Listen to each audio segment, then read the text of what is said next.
नमस्कार दोस्तों, कविता Yadav YouTube channel पर आप सभी का स्वागत है।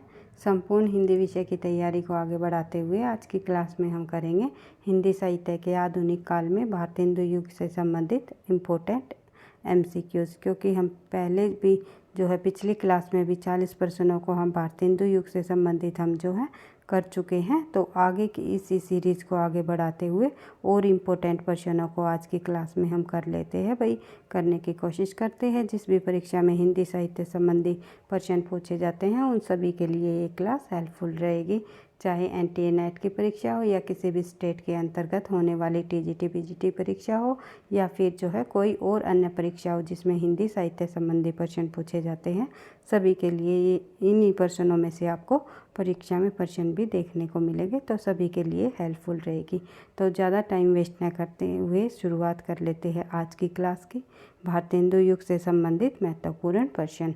तो प्रश्न संख्या 41 हम देख लेते हैं क्योंकि हम अधिक से अधिक प्रश्नों का अभ्यास करते हुए आगे बढ़ ही रहे हैं। हर एक काल से संबंधित अधिक से अधिक प्रश्नों को हम करेंगे, हर एक टॉपिक को के लगभग हम 100 से ज़्यादा प्रश्नों को करते हुए आगे बढ़ ही रहे हैं। तो भारतेंदु युग से संबंधित भी काफ़ी सारे प्रश्नों को हम करेंगे। फिर उसके बाद द्विवेदी युग से संबंधित प्रश्नों को करेंगे, क्योंकि आपको पता है निरंतर अभ्यास ही सफलता का राज है। इसी उद्देश्य के साथ बढ़ते हैं आगे। प्रश्न संख्या 41, आनंद अरुणोदय किसकी रचना है? आनंद अरुणोदय जो रचना है वो किस लेखक की है? भारतेंदु की, राधा कृष्ण दास की, प्रेमघन की या जगमोहन सिंह की? तो सही आंसर हो जाएगा प्रेमघन। उसके बाद देख लेते हैं आगे। तदीय समाज से किसका संबंध है? तो तदीय समाज से निम्नलिखित में से इन चारों लेखकों में से संबंध रहा है भारतेंदु का। भारतेंदु हरिश्चंद्र जी ने तदीय समाज की स्थापना की, जो कि उन्होंने वैष्णव भक्ति के प्रचार प्रसार के लिए 1973 ईस्वी में तदीय समाज की स्थापना की। बढ़ते हैं आगे। अगला प्रश्न हम देख लेते हैं। यहाँ थोड़ा प्रश्न नंबर में थोड़ी मिस्टेक हो चुकी है, तो इस पर हम ध्यान नहीं देंगे। तो प्रश्न नंबर हमारा 42 देख लेते हैं। भारतेंदु हरिश्चंद्र किस पत्रिका से नहीं जुड़े? तो नहीं जुड़े ये पूछा हुआ है, जुड़े हैं। इस प्रकार से आपको ध्यान रखना है कि परीक्षा में प्रश्न पूछा क्या गया है। नहीं से संबंधित पूछा गया है या है से संबंधित? तो नहीं जुड़े थे, तो किस पत्रिका से भारतेंदु जी नहीं जुड़े थे ये आपको बताना है। कवि वचन सुधा से भी जुड़े थे, हरिश्चंद्र मैगजीन से भी जुड़े थे, बाला बोधनी से भी जुड़े थे, जो कि महिलाओं संबंधी पत्रिका रही थी। लेकिन भारत बंधु से वे नहीं जुड़े थे।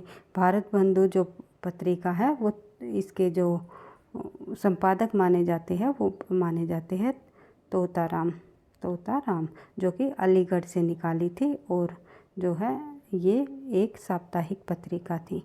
ये आपको ध्यान रखना है। उसके बाद देख लेते हैं आगे। अगला प्रश्न हमारा प्रश्न संख्या 43 नए ज़माने की मुकरी के लेखक कौन है? नए ज़माने की मुकरी के लेखक निम्नलिखित में से आप सभी को पता है भारतेंदु हरिश्चंद्र जी हैं। भारतेंदु हरिश्चंद्र ने विषय वस्तु की दृष्टि से हिंदी काव्य में क्या परिवर्तन किए ये आपको बताना है। तो भारतेंदु हरिश्चंद्र जी ने विषय वस्तु की दृष्टि से हिंदी काव्य में क्या परिवर्तन किए? तो सही आंसर हो जाएगा हमारा उपयुक्त सभी। देख लेते हैं क्या क्या परिवर्तन किए उन्होंने। साहित्य में देश हित व समाज हित की भावना का समावेश किया, बिल्कुल सही। हिंदी साहित्य को नवीन मार्ग पर ला कर खड़ा कर दिया, बिल्कुल सही है। और हमारे साहित्य को नवीन विषयों की ओर प्रवृत्त किया, बिल्कुल सही। ये सभी जो प्रवृत्ति आ जाएगी, परिवर्तन आ जाएंगे, सभी के सभी सही है। बढ़ते हैं आगे। अगला जो हमारा प्रश्न है प्रश्न संख्या 45 निम्नलिखित में से कौन सा एक भारतेंदु मंडल का लेखक नहीं है? इनमें से कौन एक भारतेंदु मंडल का लेखक नहीं है? प्रताप नारायण मिश्र जी भी भारतेंदु मंडल के लेखक रहे हैं, और बद्री नारायण चौधरी प्रेमघन भी भारतेंदु मंडल के लेखक रहे हैं। ठाकुर जगमोहन भी भारतेंदु मंडल के लेखक रहे हैं। लेकिन श्रीधर पाठक जिन्होंने खड़ी बोली के विकास में अपनी महत्वपूर्ण भूमिका निभाई है, इन्होंने खड़ी बोली संबंधी रचनाएं लिखनी शुरू कर दी थी द्विवेदी युग में।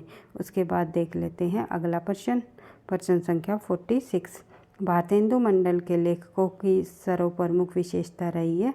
भारतेंदु मंडल के लेखकों की निम्नलिखित में से सर्वप्रमुख विशेषता कौन सी रही है कि ये जो सभी के सभी जो जितने भी भारतेंदु मंडल के लेखक रहे हैं, सभी लेखक पत्रकार थे और किसी न किसी पत्र का स्वयं संपादन भी ये करते थे। ये इनकी प्रमुख विशेषता मानी जाती हैं। बढ़ते हैं आगे, अगला प्रश्न देख लेते हैं। प्रश्न संख्या 47। पिए पियारे तिहारे निहारे बिना अखिया दुखिया नाही मानती है, किसकी पंक्तियाँ है? तो ये पंक्तियाँ जो है कई बार परीक्षाओं में पंक्तियों से संबंधित भी आजकल अधिक प्रश्न पूछे जाने लगे हैं, तो आपको ध्यान रखनी है। ये पंक्तियाँ भारतेंदु हरिश्चंद्र जी की है। उसके बाद देख लेते हैं आगे, प्रश्न संख्या 48। भारतेंदु युग का साहित्य जनवादी इस अर्थ में है, वह साहित्य समाज के पुराने ढांचे से संतुष्ट न रहकर उनमें सुधार भी चाहता है। तो ये जो कथन है ये किस लेखक द्वारा लिखा गया या कहा गया? ये कथन किसका है कि भारतेंदु युग का साहित्य जनवादी इस अर्थ में है कि वह भारतीय समाज के पुराने ढांचे से संतुष्ट न रहकर उसमें सुधार भी चाहता है। जो ये कहा गया भारतेंदु जी के साहित्य के संबंध में, तो ये किसका है ये आपको बताना है। सही आंसर हो जाएगा रामविलास शर्मा जी का। बढ़ते हैं आगे, अगला प्रश्न देख लेते हैं। भारतेंदु हरिश्चंद्र के समय में हिंदी गद्य की बड़ी उन्नति हुई। इसमें इनके दो सहयोगियों की मुख्य भूमिका थी। इनमें से एक का नाम था प्रताप नारायण मिश्र और दूसरे का नाम था।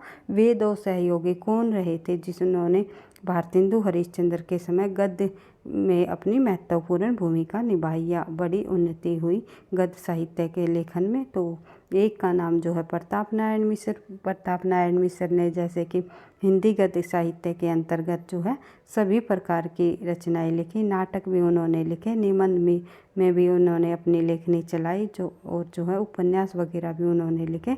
तो अपनी अत्यधिक जो है महत्वपूर्ण भूमिका निभाई। और दूसरे इसके सहयोगी लेखक कौन माने जाते हैं? तो सही आंसर क्या हो जाएगा? आंसर हो जाएगा हमारा बालकृष्ण भट्ट जी। उसके बाद देख लेते हैं अगला प्रश्न, प्रश्न संख्या 50।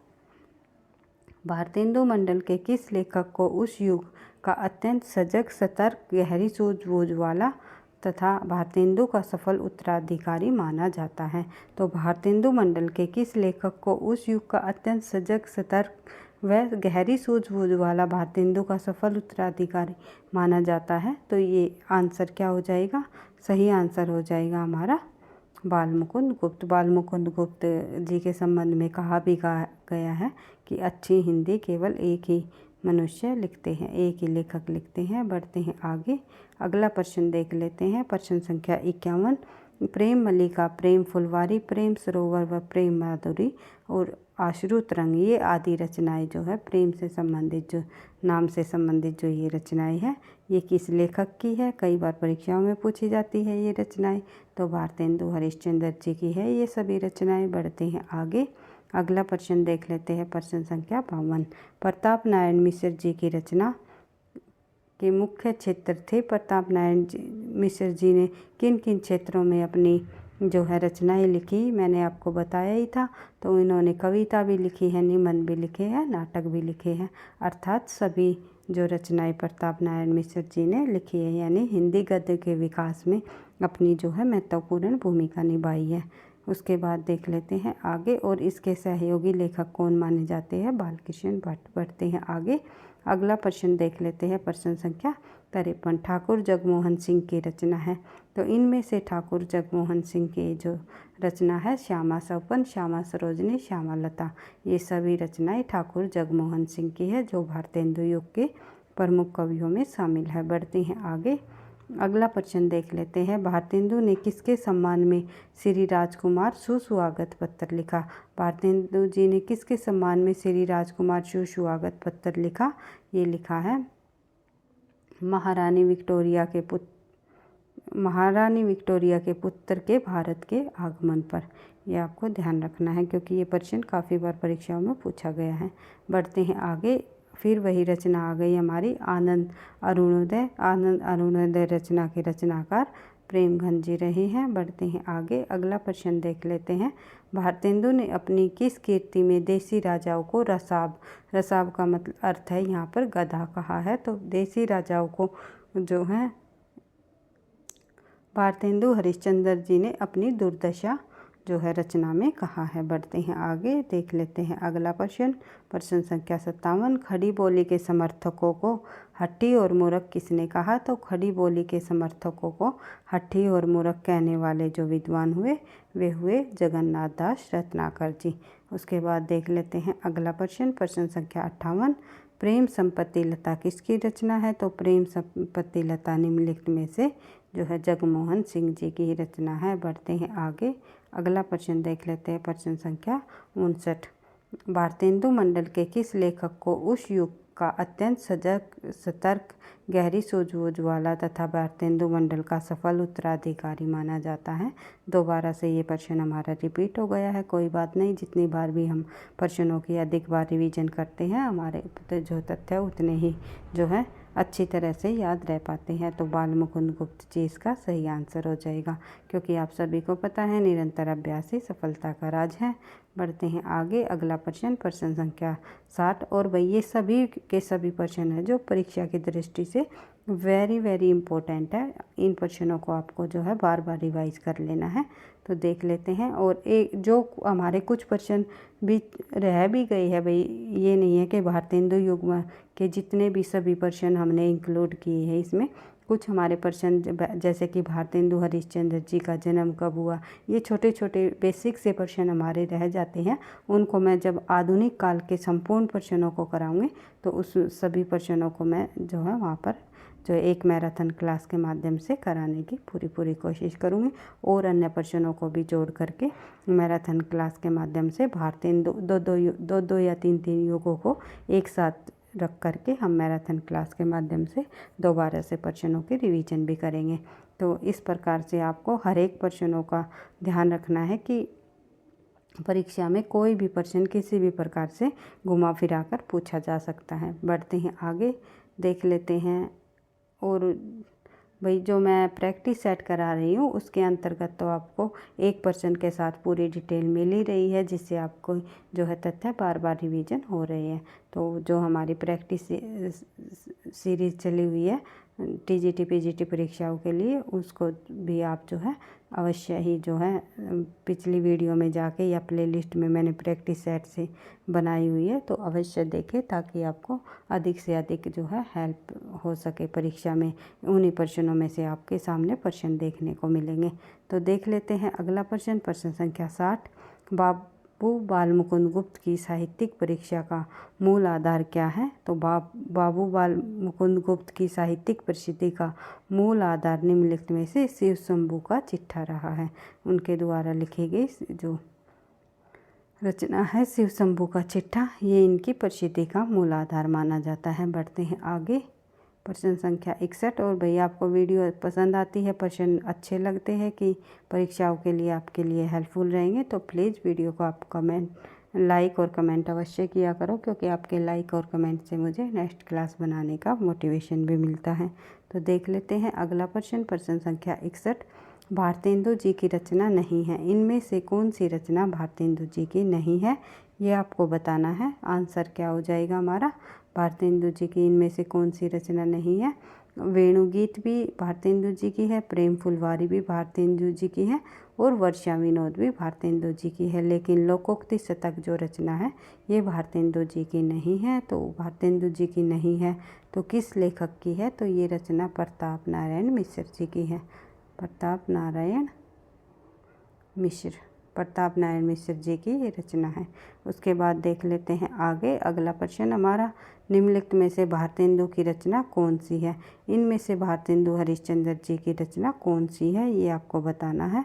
तो भारतेंदु हरिश्चंद्र जी की रचना इनमें से जो है हमारी हो जाएगी सिंगार सतसई जो रचना भारतेंदु जी की है। लेकिन ये 3 अन्य रचनाएं आपको कमेंट बॉक्स में लिख करके बतानी है। ये तो हम पहले पढ़ ही चुके हैं, तो तीनों रचनाओं के नाम और उनके लेखक आपके लिए ये होमवर्क रहेगा आज का। तो देख लेते हैं अगला प्रश्न संख्या 63। सुकवि सतसई किसकी रचना है? सुकवि सतसई निम्नलिखित में से जो है किसकी रचना है? अंबिका दत्त व्यास जी की है।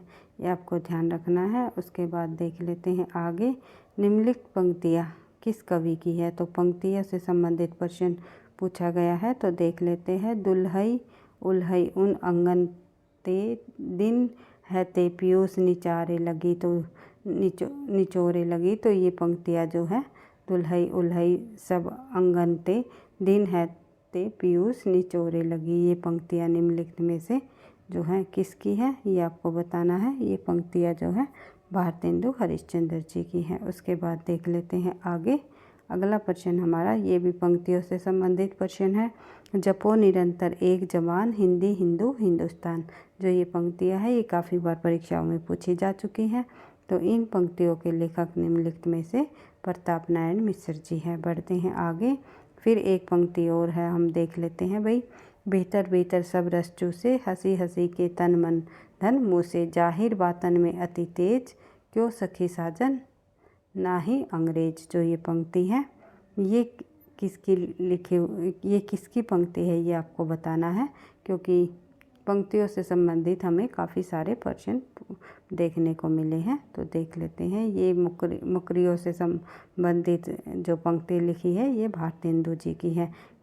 उसके बाद देखते हैं आगे, अगला प्रश्न हमारा जो है, जैसे कांता पर रहे तैसे रहे विदेश, जो ये पंक्ति है ये पंक्ति जो है प्रताप नारायण मिश्र जी की है। उसके बाद देख लेते हैं अगला प्रश्न। अगला प्रश्न भी एक पंक्ति से संबंधित है। पंक्तियों से संबंधित भी हमने जो है काफ़ी सारे प्रश्नों को लिया है, ताकि परीक्षा में पंक्तियों से संबंधित भी काफ़ी प्रश्न पूछ लिए जाए। और आधुनिक काल के अंतर्गत आने वाली पंक्तियाँ तो हमेशा परीक्षा में पूछी जाती हैं। तो धन्य भारत भूमि पर रतनी की उपजवानी, ये पंक्ति जो है किस लेखक द्वारा लिखी गई है? ये पंक्ति निम्नलिखित में से बद्रीनारायण चौधरी प्रेमगंज जी की है। उसके बाद आगे बढ़ते हैं, कौन करे जो नाहि कसकत सुनी विपत्ति बाल विद्वन की। तो ये पंक्ति जो है ये किस लेखक द्वारा लिखी गई है? ये पंक्ति प्रताप नारायण मिश्र जी की है। उसके बाद आगे बढ़ते हैं, देख लेते हैं प्रश्न संख्या 70। मेरे तो साधन एक ही है जग नंदला वृक्ष भानु दुलारी। जो ये पंक्ति है ये किस लेखक की है? तो ये रत्नाकर जी की है। उसके बाद देख लेते हैं आगे, एक सेकंड भाई, सॉरी भाई, ये पंक्ति रत्नाकर जी की नहीं है, ये ऑप्शन ए नहीं होगा हमारा आंसर, भारतेंदु होगा। भारतेंदु जी की पंक्तियाँ है ये, ना कि रत्नाकर की। इसके लिए मैं माफ़ी चाहूँगी, कई बार हम थोड़ी सी मिस्टेक हो जाती है। बढ़ते हैं आगे, अगला प्रश्न हम देख लेते हैं, प्रश्न संख्या 71। हमारो उत्तम भारत देश, जो ये पंक्ति है ये राधाचरण गोस्वामी जी द्वारा लिखी गई, काफ़ी बार परीक्षा में पूछी गई है, इम्पोर्टेंट पंक्ति है, हमारो उत्तम भारत देश। बढ़ते हैं आगे, अगला प्रश्न देख लेते हैं, प्रश्न संख्या 72। चित चेत की चांदनी चाह बरी, चर्चा चबीले की चलाइए ना। ये पंक्ति किसकी है? ये पंक्ति किस लेखक द्वारा लिखी गई है? ये प्रेमगंज बद्रीनारायण चौधरी प्रेमगंज जी द्वारा लिखी गई। उसके बाद, दोरे तो साधन एक ही है जग नंदलाला वृक्ष भानु दुलारी। ये पंक्ति हमने अभी देखी थी, भारतेंदु हरिश्चंद्र जी की। उसके बाद देख लेते हैं आगे, अगला प्रश्न हमारा, तरनी तनुजा तट तमाल तरुवर बहु छाए, झुके कुल सो जल पर्शन हित मन हो सुलाए। ये पंक्ति जो है किस लेखक द्वारा लिखी गई है? तो इसके लेखक कौन है? तो भारतेंदु हरिश्चंद्र जी इसके लेखक हैं। उसके बाद बात करें आगे, अगली पंक्ति हमारी, जो विषया संतन तजी ताही मूड लपटाती। जो ये पंक्तियाँ हैं ये पंक्ति किस लेखक द्वारा लिखी गई? तो ये जो है राधा कृष्ण दास जी की पंक्ति है। उसके बाद देख लेते हैं आगे भी हमारी एक पंक्ति है, यह बेयारी तबे बदलेगी कछु पपीहा जब पूछी है जीव कहाँ। जो ये पंक्तियाँ हैं ये किस लेखक द्वारा लिखी गई? ये पंक्तियाँ जो है प्रताप नारायण मिश्र जी की है। उसके बाद देख लेते हैं अगला प्रश्न, भारतेंदु युग का साहित्य व्यापक स्तर पर गदर से प्रभावित है। ये जो कथन है ये किस जो आलोचक द्वारा कहा गया है कि भारतेंदु युग का जो साहित्य है वो व्यापक स्तर पर गदर से प्रभावित है। तो इसका क्या आंसर हो जाएगा हमारा?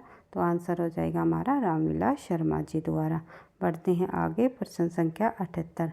भारतेंदु ने हिंदी साहित्य को नए मार्ग पर जो लाकर खड़ा किया, ये साहित्य के नए युग के प्रवर्तक थे। जो ये कथन है ये किसके द्वारा कहा गया है कि भारतेंदु ने हिंदी साहित्य को नए मार्ग पर खड़ा किया, वे साहित्य के नए युग के प्रवर्तक थे।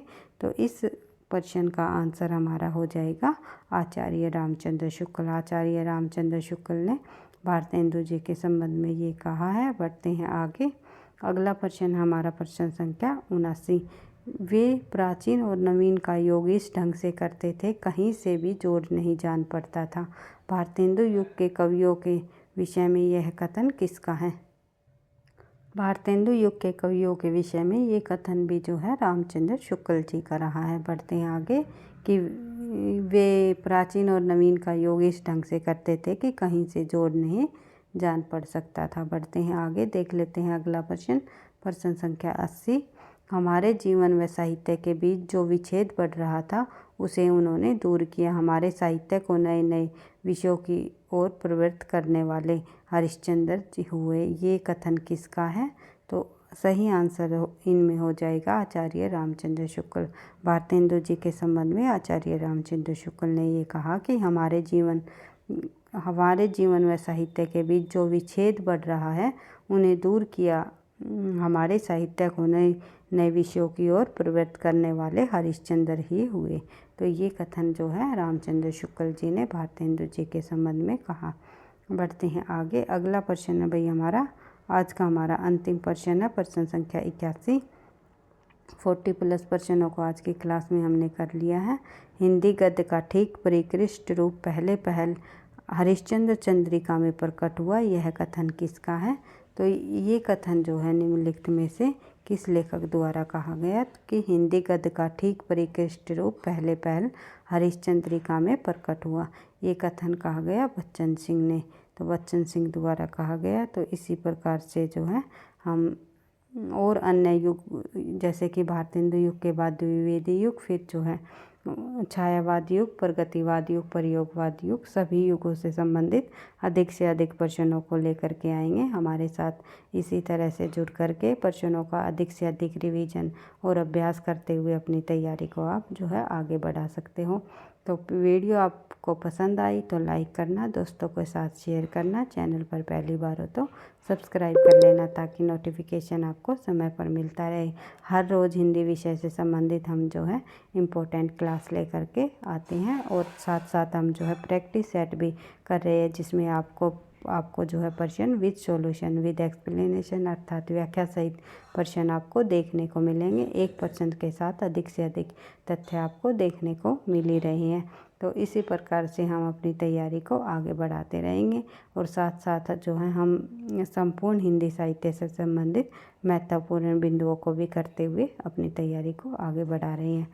तो एक बार से फिर मैं आपको कहना चाहूँगी, वीडियो पसंद आई तो लाइक करना, दोस्तों के साथ शेयर करना, चैनल पर पहली बार हो तो सब्सक्राइब कर लेना, लाइक और कमेंट अवश्य करना क्योंकि आपके लाइक और कमेंट से मुझे नेक्स्ट क्लास बनाने का मोटिवेशन मिलता है। पढ़ते रहना, आगे बढ़ते रहना। थैंक यू, धन्यवाद।